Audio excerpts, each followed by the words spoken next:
I'm Ed and he's Michael. We're Conquer and Hold. We're a Riftbound show every week. We talk about the newest happenings in Riftbound. We also stream every Monday at the People's Card Shop stream on Twitch. Come check us out. Michael, what's today's episode about? Today on Conquer and Hold, we're going to talk about all of the tournament results in China for the last week or so. A lot of very interesting results.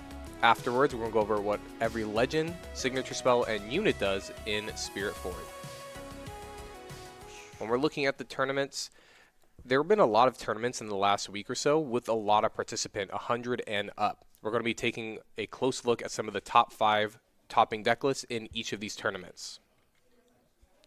So here we are, the City Challenge in Shanghai. A bunch of players, 127 participants. If we notice a common trend here, it's going to be Draven is going to be really popular, but there's also going to be Kaisa and then a Victor coming up in this tournament here. This is going to be a common Draven list, or at least a standard one, using the new weapons coming out in Spiritforged. But Draven gets to utilize a lot of powerful red cards like Kaisa, Darius, and the new Ferocious Forerunner, which is going to be a card we're going to see in almost all the red lists coming up in the future. Now we have a Victor list.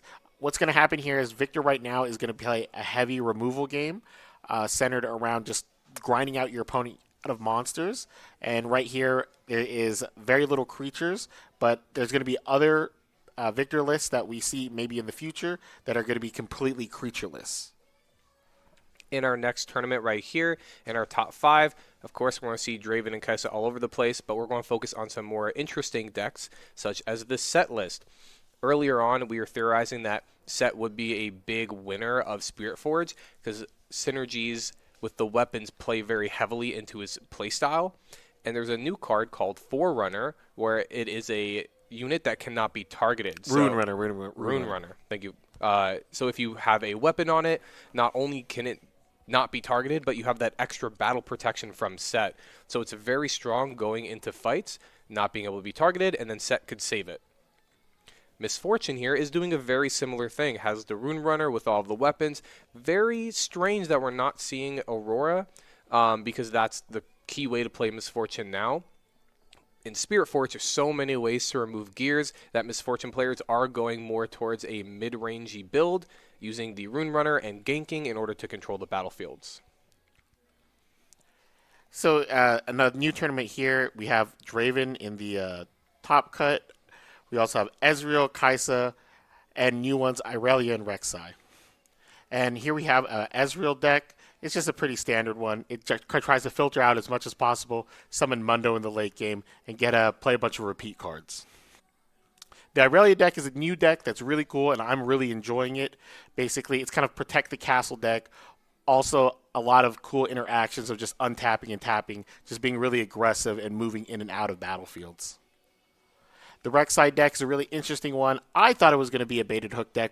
We might see more baited hook, but right now what seems to be popular is this kind of more mid-rangey with a lot of removal. In our next tournament here, we have Draven and Kaisa, but the interesting decks is going to be Darius and Annie. Darius, very similar to Rek'Sai. You thought it would be more of a baited hook deck coming into the new set, but these two decks are really relying on the mid-range power of red with Darius's and Noxus Hopefuls, and the new card, the Forerunner, in order to be able to really bunker down. When it dies, it gets 2/3 might mechs in your base, so even if you lose the body, you still get the advantage on your next turn in order to move those tokens elsewhere. Annie is another big winner from the patch. There's more 2-mana things to do on your opponent's turn, such as the longsword being able to equip really fast and give something a 2 buff. Interestingly, Annie is running inverted timelines. This is due to Draven and Kaisa's ability to draw a bunch of cards. Annie doesn't draw as much as them, so she doesn't mind getting rid of her hand to recycle and draw 4 if it destroys your opponent's gigantic hand of like 7 or 10 cards. This next tournament, common trend again. Draven is in top cut, Irelia also here, and Kaisa again. And then lastly, if Draven's not in the top, then we're seeing the Kaisa.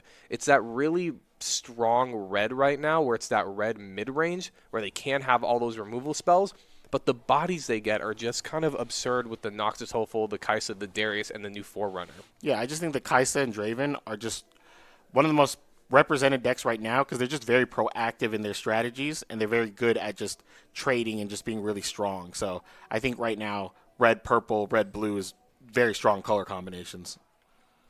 Moving on to all of the new legends. Our first legend here is Rumble.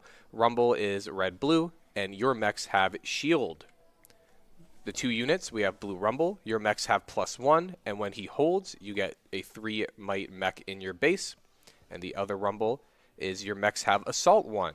When he conquers, you may recycle any other friendly unit on the field in order to play a mech from your trash. If you do so, you can reduce the price of that mech by the card that you recycled. I really like these two cards, both of them giving anthem effects for your mechs in order to make them stronger. Blue Rumble's secondary effect is kind of hard to pull off, and if you are, you're basically already winning the game. This is the type of card you want in the back row to, constantly give that anthem to your cards. You don't really want to put it in danger, so having a hold effect on an anthem card is pretty rough to hit that secondary effect. But it's cool that it has both effects. Yeah, I think it's good enough just because giving +1 might is just a powerful thing, Yeah. especially with the plus shield from the leader ability. A cool thing is that it does include himself, so he's basically 5 might.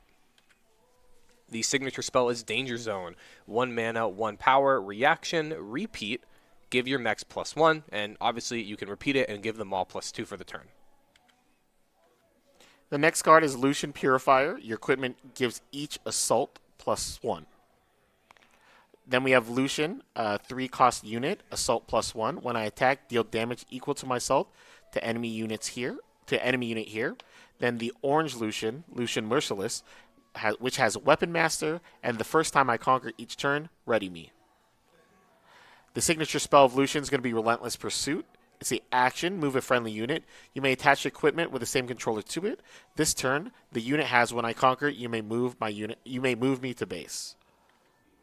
Next up, we have Draven, which we've talked about a lot today, but let's see what he does. When you win a combat, you draw 1 card. And this doesn't have to be a conquer. It could be a combat where you are defending. Maybe you have to defend twice in a turn, and you win both. You get to draw 2 cards. Red Draven and Purple Draven are both pretty insane in their own right. The Red Draven, 4 mana, no power. When he wins a combat, you play a gold gear token exhausted, and when he attacks or defends, you can pay 1 might or pay 1 power, and if you do, give him +2 this turn. It is just so crazy that you can drop Draven from your champ zone for no restriction, just the 4 mana, and then on your next turn, when you push in, yes, you can use the power in order to buff him up, in order to be out of range of Void Seeker, which is already great in its own for the Kaisa matchup. But then he gives you a gold gear for the next time that he's defending or the next time that he's attacking.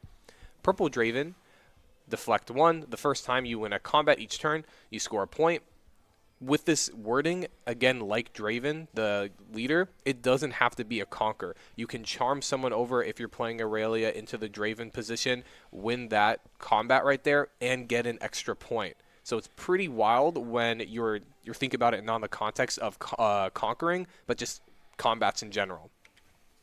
Draven's signature gear is Spinning Axe. Quick draw. You can play it from your hand as a reaction, and it gives +3 might. The interesting thing about this is it's an overstated buff, but as temporary.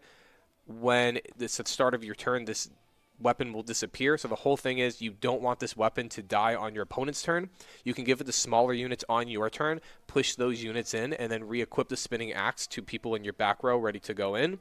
But you don't want to lose it on your opponent's turn because then, like Draven in League, the axe will disappear if you miss it. The next legend we have is Rek'Sai Voidborer. When you conquer, you may exhaust me to reveal the top 2 of your main deck. You may play 1, then recycle the rest. So I just want to make sure that everyone knows that you may play the card, you still have to pay the energy cost, you still have to pay the power cost. So it's not some crazy overpowered thing, but it's like a great value engine. So very cool indeed. It would be so broken. Yeah, literally the first time I read this card, I thought it was, oh my gosh, this is insane. But it's just fair. But I'm a big fan of these colors and a big fan of Rek'Sai in general, so I'm excited for it. Next we have Rek'Sai Breacher, a 3-cost unit, 3 might, which has Accelerate for 1 red and a power. Assault And friendly units played from anywhere other than the player's hand have Accelerate. And then we have Rek'Sai, the 5-drop, 1 power pip, yellow, 5 might. When I attack, you may reveal the top 2 cards of your main deck. You may play one, then recycle the rest. If the play card is a unit, you may play it here.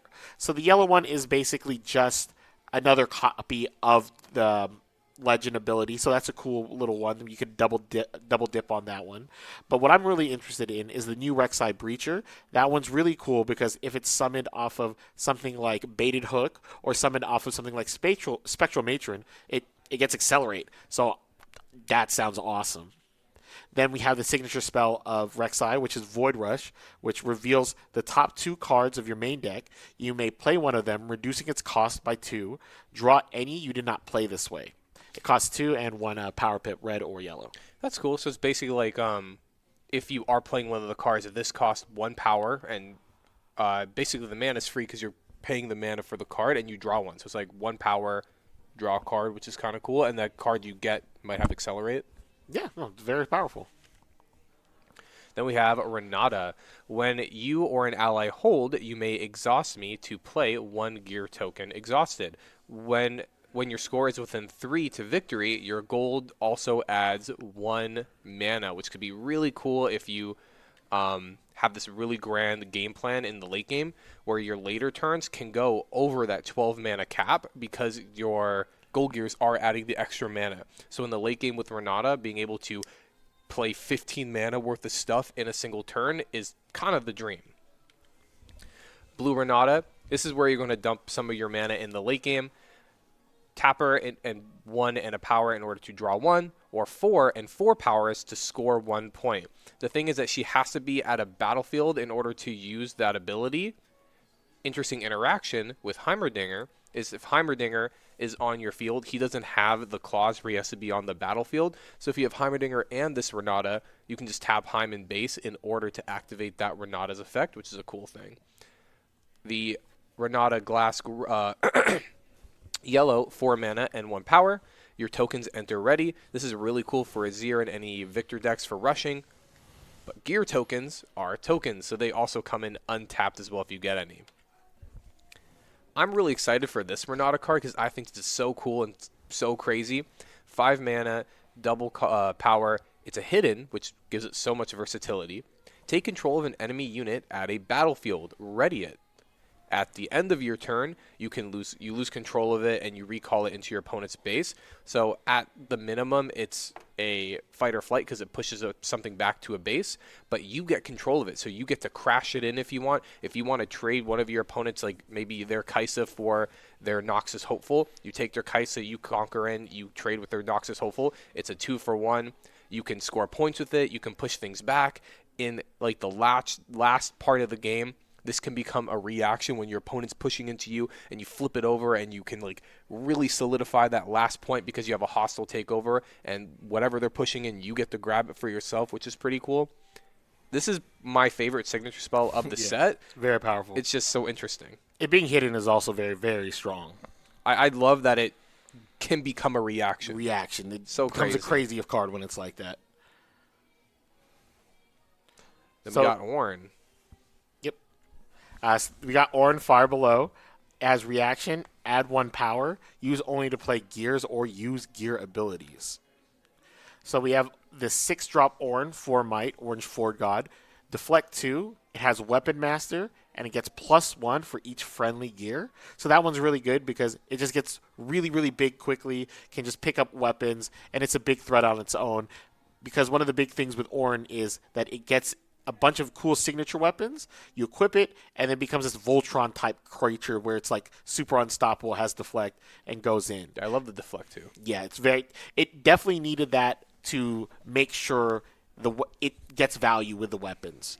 Then we have Ornn Blacksmith, a 5 energy, 1 power pip green. 5 might unit. When you play me or when I hold, look at the top 4 cards of your main deck. You may reveal a gear from among them and draw it, then recycle the rest. Very strong card, just adds gears to your hand.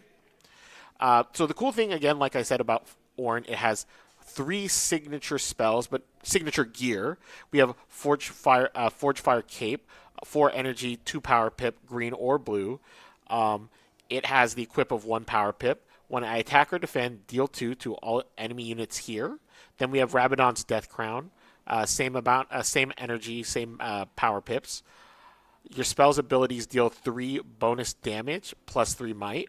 Shirelia's Requiem, and it gives your units have ganking and +2 attack. It's really awesome that it's very flavorful that Ornn has multiple different signature gears, and it's really cool because it makes it kind of a toolbox for Ornn to have different abilities at different times. It's kind of insane if you get all these on at the same time. Oh yeah, it becomes like a literal like Exodia-esque type monster where you just slam it in. The Forge Fire Cape's doing like 6 damage. You're moving around. That's pretty fun. Mm-hmm. Next, we got Ezreal. Blue-purple, reaction, tap him, and draw 1. You can only use this ability if you've targeted an enemy unit twice during this turn with spells or abilities. Both Ezreals are pretty good, and there is an argument where both go in their own separate decks, but there is a deck where you can combine them together. Blue Ezreal, 4 mana, 1 power. When he attacks or defends, he deals damage equal to his might to an enemy unit here, but he does not deal combat damage. Cool thing about this is he's dealing his damage first before the combat even happens. So if something is small enough to ping, he gets to ping it. He has another ability, action, 1 power, you can move him to your base. So you can push him in, snipe something a little bit, move out. You can move him out when he's in trouble, when he's about to be conquered. Another really cool thing is if you blink him into battle with a Tide Turner or a Ride the Winds, when he moves into that combat, he will initially shoot something. So if someone attacks you, you get to shoot, you can move him out, and if you have a way to move him back in, he'll shoot again, which is it's a fun playstyle to be able to, all those little pings. It's really cool dodging in and out, very flavorful, just like Ezreal in the game. Now, while Blue Ezreal wants to be in combat, Purple Ezreal does not. He wants to sit on your base. 3 mana, 1 purple power, and when you play him, you discard 1 card, draw 2. Optional additional cost that you have to pay costs 1 less mana or 1 less power. This counts for repeats. This counts for accelerate. So having him on your bench. Also, you can stack this if you have multiple purple Ez's. If you have 2 purple Ez's, then your accelerate costs are literally nothing. So your Watcher is just 7 mana, 1 power, and you get to accelerate for free. So he's the one that you want to be on your backbench. Ezreal's signature spell is Arcane Shift, 3 mana, 1 power, action, banish a friendly unit. Then its owner plays it again, ignoring its cost. Deal 3 damage to a unit at a battlefield. So 3 mana to deal 3 damage at a unit at a battlefield is already good on its own, but you're being able to blink your unit out of danger. And the additional thing that you could do is if your unit has an on defend or an on play ability, that ability happens again. So if you're in combat and you blink your dashing Ezreal in, it will shoot. You can Arcane Shift it. It will come back in, and it will shoot again because its defend trigger procs a second time. I'm excited about shifting in a Mind Splitter back. True. I just want to do that as much as I can in those colors. That is really crazy. Yeah. Blinking the Mind Splitter. We have the next one. It's going to be Jax, Grandmaster at Arms. 1 energy exhaust. Attach a detached equipment you control to a unit you control. And then exhaust. Attach an equipment you control to a unit you control. So I love this orange Jax, the champion unit. Jax Unrelenting. It's 3 might, 4 energy, 1 orange power pip. It has Weapon Master. And when you attach equipment to me, you may pay 1 energy to draw a card. And that's a simple card, and I love it because the cool thing about equipments is they stay on field forever. So every time they get unequipped, just put them onto Jax, you draw a card. And I love just cheap draw engines. The next one is going to be Jax Unmatched. It is a 5 energy, 1 green power pip, 5 might. It has Deflect. Each equipment in your hand has Quick Draw, and Quick Draw it has reaction, and when you play it, attach it to a unit you control, which is absolutely insane. It somewhat breaks the game. It does something that no other card does, which gives cards reaction, speed, gears. So I think that's really solid. I'm excited for both of these Jacks. I want to see what people are brewing up with it. That's pretty wild, giving all of them reaction. Mm-hmm. And then we have the Jax signature spell. It's going to be 2 energy, 1 power pip, green or orange. Reaction. Choose a unit. The next time a unit would be dealt damage this turn. Prevent it, draw 1. I love it. It's like a simple kind of counterspell-esque type card, draw card cycling.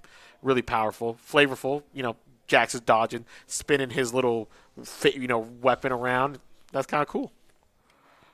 Next up, we got Azir, Emperor of the Sand, yellow, green. Your Sand Soldiers have a Weapon Master. That means when they come into play, they get to grab a weapon and equip it onto them for 1 power less.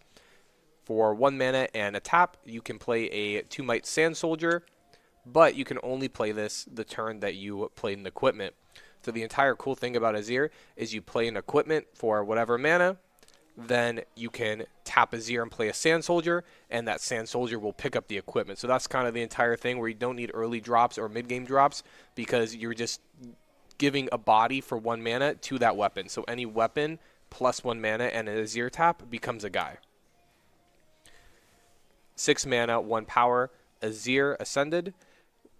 1 power and an action, choose a friendly unit you control. You can move Azir to its location and that unit to Azir's original location. And if you do, you can take any equipment that was on that unit and switch it to Azir. So Azir basically can be at both battlefields at the same time. You have 1 Sand Soldier on the right with an equipment and Azir on the left. Azir can swap in with that Sand Soldier and take that equipment for himself in order to win that combat. It's literally a stream of shuffle. True. Yeah. This one is the Broken Azir. 4 mana, no power, which is already crazy. Accelerate. When he attacks, you can move any number of your unit tokens with him to that battlefield. So you have all of your Sand Soldiers attacking one battlefield. You win that combat. Then you can accelerate Azir, or you had him ready from last turn, and Azir will take all those Sand Soldiers that you just won that combat into the other battlefield with him in order to win that second battlefield. Azir's signature spell is pretty crazy. Arise, 6 mana, 1 power. Play a 2 Might Sand Soldier for each token for each equipment you control. So in the early game, you're playing equipments and you're attaching soldiers to them, but when those soldiers die, the equipments fall off. In the middle and late game, you play Arise to basically make a soldier. They all have Weapon Master, and they'll attach all those weapons back, so a weapon per, or a soldier per weapon. 2 of them get readied, but if you have Azir, you can swing them all with you as you're moving. So very versatile to make those dead equipments into actual bodies again. So the next one is going to be Fiora, the Grand Duelist. When one of your units become mighty, you may exhaust me to channel 1 rune exhausted. The cool thing with Fiora is I think she's going to be a very weapon-focused class, and that's awesome because every time you equip something, you get to basically just channel a rune exhausted, you get to ramp up, play more spells, and it circumvents the whole cost of trading a power pip for equipping a weapon. Next, we have Fiora Peerless. It is a 3 energy, 1 orange power pip, 3 might. When I attack or defend one-on-one, double my might this combat. Really cool. It just gets really, really big. She is a duelist, so she's going to try to win these 1v1s. And then we have Fiora Worthy, a 3 energy, 3 might. When a unit you control becomes mighty, you may pay 1 yellow power pip to ready it. Awesome card. Really excited for her. I think it's going to be based around her, just summoning a bunch of accelerated units going in and just winning a bunch of combat and a bunch of conquering. Then we have her signature spell, Riposte. It is a 2 energy, 2 power pip reaction. Choose a friendly unit and a spell, counter that spell, and give that unit might equal to that spell's energy cost this turn. So a pretty interesting thing is you can choose a friendly unit, but also you can choose a friendly spell. So randomly, if you just need to just pump something up, you can. It's tricky, but then you can also just do a lot of cool tricks of just negating something and just pumping up your guy. I like that orange yellow is getting a counter spell when normally that's reserved for green, and purple got one too. So interesting. I like it's a signature too, so it's not like every color. It fits with the flavor of the character, but not necessarily of the colors. The color, yeah. So I like that it's able to break it without causing a lot of harm, like with the other decks and things like that. I like their willingness to do that, where even if an ability goes against a color combo, if it's within the champ's theme, champ's then identity, they're willing to do it. Yep. I think that's the perfect reason why signature spells just add a lot of flavor to it, so I enjoy it. Next, we have Irelia, Blade Dancer. When you choose a friendly unit, you may exhaust me, pay 1 power, and ready it. When you conquer, you can pay 1 mana. and you can ready Irelia Blade Dancer in order to use that ability a second time this turn. There's 2 Irelias. The one on the right, the purple Irelia, isn't really the stronger one. It's 4 mana, 1 power. Your spells that choose me cost 1 less might or mana, which is cool. The broken one is the green one. 5 mana, no power, 4 might, deflect 1. When you choose or ready me, you give her 1 this turn. So the entire deck is about playing equipments and spells in order to target Irelia, in order to ready her with your champion. But when you're targeting her, you're double dipping because you get to buff her as well. A really cool interaction is Ride the Wind. It targets and it readies. So cards that target and ready give +2 because it I didn't targets realize and that. it That's readies. awesome. Irelia's signature spell, she's very combat focused. 1 mana, 1 power reaction. Give a unit +2 might this turn, and another one -2. Interesting is that it doesn't say up to 1, so it can put a unit down to 0. When a unit goes to 0, they don't die, but they don't deal any combat damage because they have no might. But they can still conquer, right? I'm I'm not almost sure. certain. I'm almost pretty certain. sure they can. I'm almost certain they can conquer. Next, we have Sivir, the Battle Mistress. When you recycle a rune, you may exhaust me to play a gold gear token exhausted. When 1 or more enemy units die, ready me. So she's really cool because she just gets a bunch of gold gear. You can cheat out a bunch of power. Next, we have Sivir Mercenary. It's a 4 energy, 1 power pip, 4 might, having accelerate. If you spend at least 2 power this turn, I have 2 might and ganking. So what's really cool about her is if you just play her and give her accelerate, she fulfills her requirements, so she just becomes big and has ganking and accelerate immediately. Then we have Sivir Ambitious. She's a big girl with 6 energy and 3 power pip, 7 might. 7 might's a lot for 6. Yeah, but also deflect 2 is pretty gnarly, so I understand why. When I conquer after an attack, if you assign 5 or more excess damage to enemy units, you may deal that much damage to an enemy unit.